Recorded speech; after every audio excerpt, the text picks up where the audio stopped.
What's the difference between a constellation and an asterism? Stick around to find out.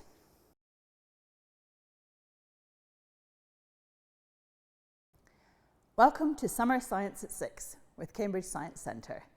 My name's Joanne, and today we're going to be making an asterism viewer. If you want to have a go yourself, it's nice and easy. Just click on the link below for a list of materials and an instruction sheet. Have you ever looked up at the sky on a clear night and noticed shapes or groups of stars that appear to form patterns? These patterns are called asterisms. You may be familiar with asterisms like Orion, or the Plough, or the astrological star signs like Aries. A constellation, however, is a much bigger group of stars, such as Ursa Major, the Great Bear. There are 88 constellations in total, and together they make up the whole night sky. So let's get making. First, you need to cut out your asterism template. The one I'm using is the Little Bear, or Ursa Minor. Cut round the dotted line of the template, and then stick your template onto the bottom of a black cupcake case.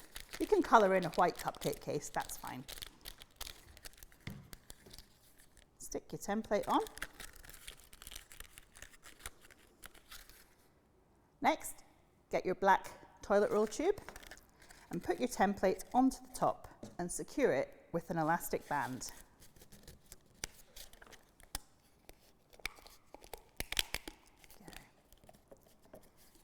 Like this. The next thing to do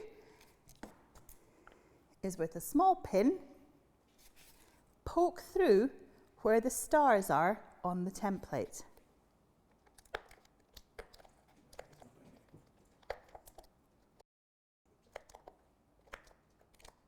You only need to make tiny holes, and that is your completed asterism viewer.